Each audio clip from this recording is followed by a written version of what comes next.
não recebe a indicação médica que precisa existir, mas vai tomando por conta e risco. E não sabe o tamanho da encrenca que pode acontecer, porque toda droga, por princípio, pode causar dependência. E a dependência é o maior inimigo que a gente pode ter numa encarnação que passa tão rápido, é tão fugaz a vida na Terra, ela passa tão rápido. E passar parte da vida lutando contra a dependência química é algo que vai requerer de nós muita atenção e zelo. Segundo aspecto que envolve risco suicida, o uso de substâncias químicas, lícitas ou ilícitas. Atenção! Aí vem esquizofrenia, transtorno de personalidade, etc. Eu vou virar a página, vou para outro capítulo do livro, onde a gente não está falando das psicopatologias, mas nós estamos falando de um ambiente que pode ser hostil ao desejo de viver. Não é fator de risco suicida, mas eu diria, é uma psicosfera que não torna a vida muito agradável e não nos deixa muito felizes em estarmos vivos. Nós temos algumas situações que merecem atenção. Eu vou citar muito brevemente algumas delas. Por exemplo, o que significa no Brasil, que é uma sociedade machista e patriarcal, ser mulher? Eu estou falando de mulher no século XXI, ano de 2015. Eu vou dar números aqui. Segundo o IBGE, não está fácil para mulher não, porque você vai pegar mulher e homem, mesmo tempo de escolaridade, mesmo nível de instrução, mesma profissão. Por exemplo, contabilista. Trabalham no mesmo lugar em Porto Alegre, mesma carga horária, mesma função. Segundo o IBGE, estatisticamente, não recebem o mesmo salário. Esse é o país em que o papel da mulher, amanhã é domingo, quem quiser ver televisão, essa é outra parte que eu acho que vai ter que cortar junto com o Rivotril. Quem quiser ver, está por aí na TV. O papel relegado à mulher no ano de 2015, no terceiro milênio, quando em determinados programas, ela não está ali para falar, ela não está ali para interagir, compartilhar seus pensamentos, seu conhecimento.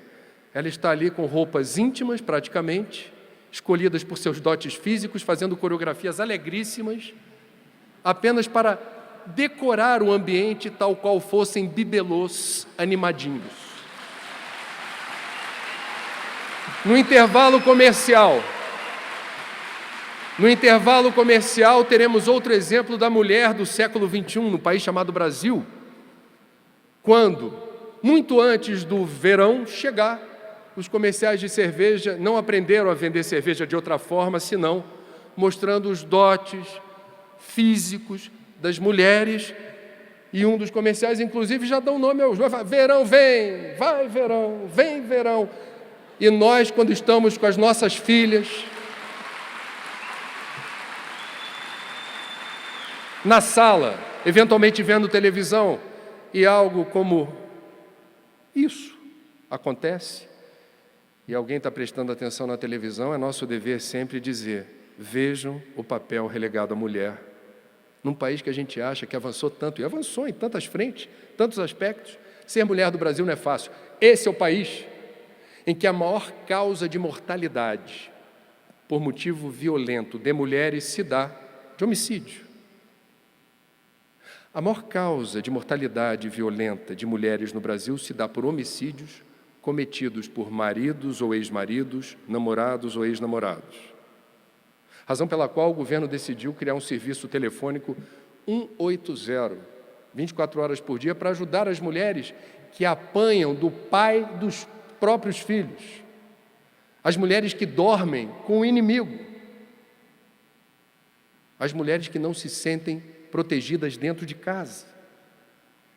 Vejam, não é que uma mulher nessa situação cometa suicídio. O que eu estou querendo dizer aqui é o seguinte: são muitas mulheres nesse país que, por várias razões, dependendo dos fatores de temperatura e pressão, se sentem em desacordo com a vida não se sentem estimuladas a seguir em frente e precisam de ajuda, precisam de coragem, precisam reinventar a existência.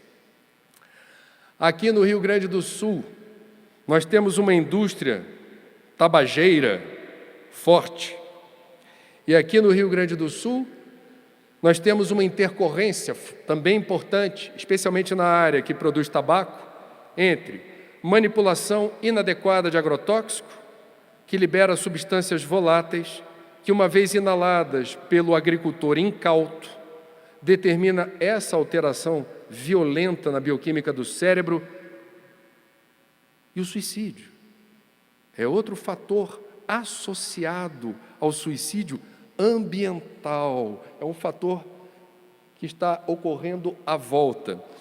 Agora, no Rio Grande do Sul, nós temos também protocolos de resposta interessantes. Na página 104, eu gosto de destacar o caso dos municípios de Candelária, Santa Cruz do Sul, São Lourenço do Sul e Venâncio Aires, todos esses municípios com indicadores elevados de suicídio, que contaram com a ajuda do CVV, do Centro de Informação Toxicológica da Secretaria de Saúde, do EMATER, são agrônomos, da Secretaria de Segurança Pública e da Universidade de Santa Cruz do Sul. É um trabalho multidisciplinar que determina o seguinte: o agrônomo do EMATER vai lá na propriedade do seu Chico, já conhece o seu Chico de longa data e pergunta para a dona Maria: cadê o seu Chico? Toda vez que eu vejo ele está aqui, seu Chico está de cama. Mas o que ele tem? Não sei não. Está meio borocochô, está meio esquisito. Está querendo se levantar não. O agrônomo do EMATER, que não é funcionário de saúde, não é da área da saúde pública, já recebeu instrução para perceber que essa informação pode fazer sentido para o povo da saúde. E vai recomendar lá no núcleo deles a visita de um profissional de saúde para checar direitinho se o seu Chico está com algum probleminha fácil de resolver ou não. Isso é rede de apoio e de atenção, e isso o Rio Grande do Sul está fazendo. Existe o caso dos indígenas. Nós sabemos que no Brasil o índice de suicídio é elevadíssimo nas populações indígenas. Basicamente, uma das razões importantes é o curuminzinho está crescendo e se entusiasma pelos hábitos, comportamentos, estilos de vida da cidade.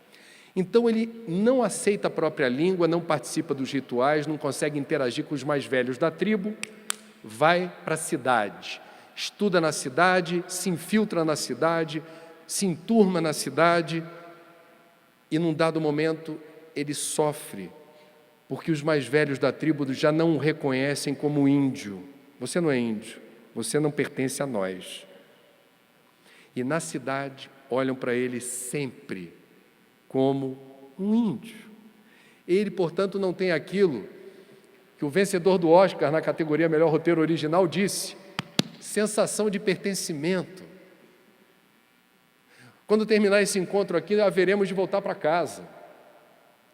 E como é bom voltar para casa. E como é bom voltar para os amigos. E como é bom voltar para os vizinhos. Como é bom a gente saber que existe um lugar no mundo que você pode chamar de seu. É a tua turma, é o teu quarto, é a tua cama. É o teu lugarzinho.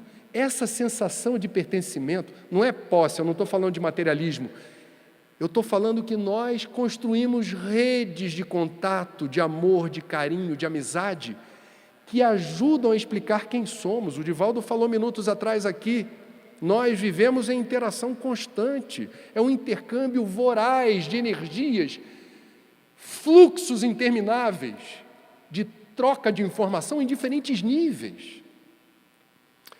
Não é só o índio que sofre esse problema, mas com eles se dá de forma mais dramática. Para encerrar esse capítulo do environment, do ambiente que pode ser hostil ao desejo de viver, as estatísticas da OMS apresentam, historicamente, a maior incidência de suicídio a partir da idade avançada de 75 anos. A última pesquisa mostrou que a partir de 15 a 35 anos começou a haver também um repique preocupante. Mas agora eu vou me ater aos idosos. Não é tão difícil a gente rastrear motivos para uma pessoa com idade muito avançada não ter mais o mesmo entusiasmo pela vida. A gente pode atribuir aqui alguns fatores.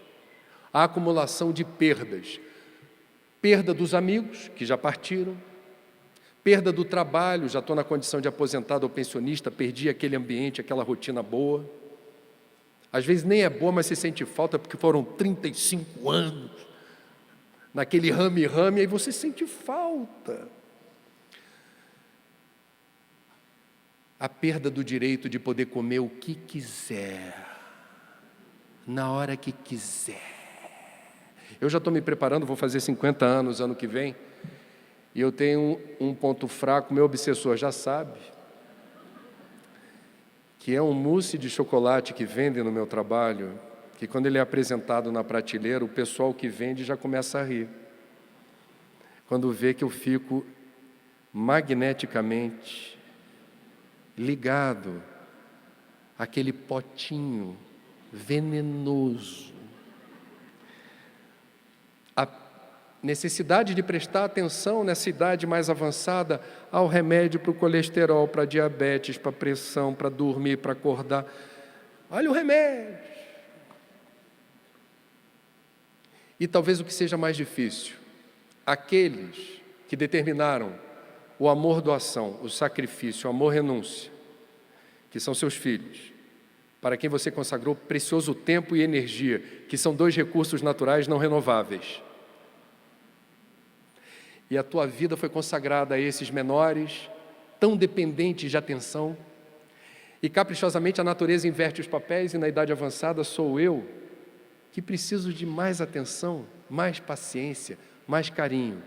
E invariavelmente, em boa parte dos casos, esses, que só podem ser consideradas pessoas bem-sucedidas na vida porque você, além de as colocar no mundo, as preparou para o mundo, olham para você, podem até não falar, mas talvez não disfarcem que talvez muita coisa na vida fosse melhor sem você estar ali, que você está atrapalhando, em certa medida, tantos projetos. Aquele quarto que hoje você ocupa poderia ter outro destino. Tem que levar você nas férias para algum lugar, ou tem que contratar um cuidador para ficar fazendo companhia.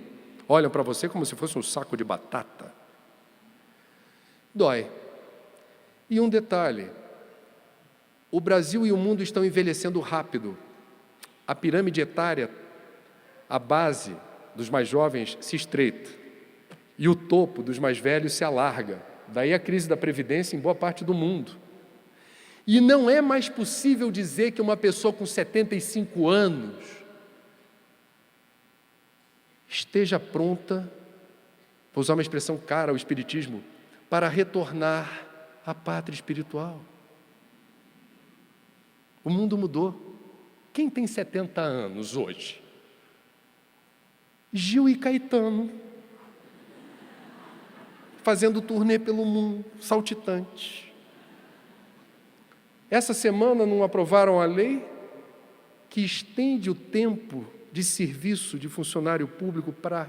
Era 70, aposentadoria compulsória, já deram... Opa, trabalha mais aí. Você está na flor da idade, no auge do conhecimento, eu vou te dar essa aposentadoria precoce? Queremos mais. As cidades não estão preparadas para os mais velhos.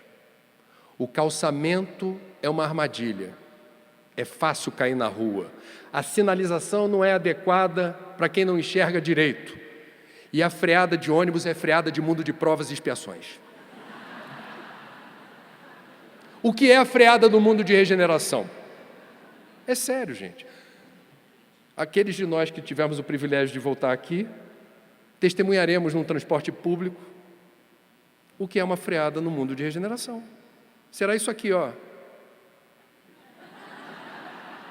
Sem risco. Freada no mundo de provas e expiações é para os fortes. Hermógenes, o poeta da terceira idade que nos deixou esse ano, introdutor da Hatha Yoga no Brasil, foi amigo de Chico, foi amigo de Divaldo. Vou até confidenciar uma historinha do Divaldo eles meditavam no mesmo horário, em diferentes lugares do mundo. Eu achei interessante isso. O momento da meditação coligada.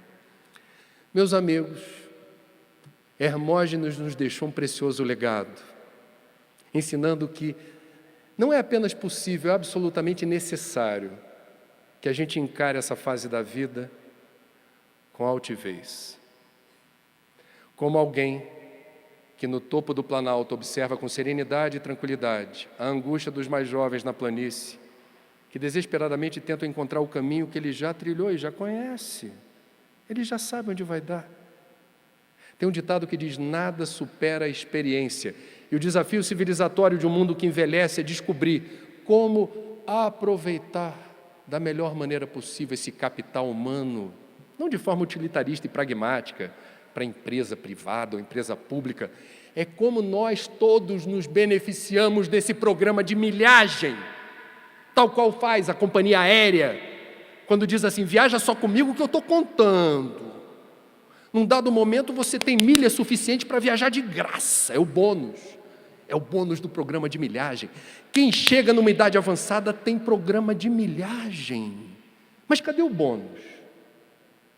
É preciso pensar sobre isso e acoplar a fome com a vontade de comer. Eu sou do Rio de Janeiro, não moro em Copacabana, mas frequento por conta do Centro Espírita Joana de Ângeles, ali na Souza Lima. Vez por outra, quando termino o centro e eu não estou de plantão na TV, eu gosto de dar um passeio na praia, para complementar o passe magnético, aquele solzinho que complementa a depuração. Estou andando na orla.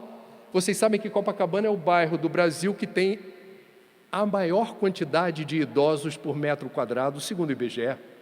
Passar por Copacabana, para mim, é um aprendizado de um momento que eu espero viver. Eu quero viver bem.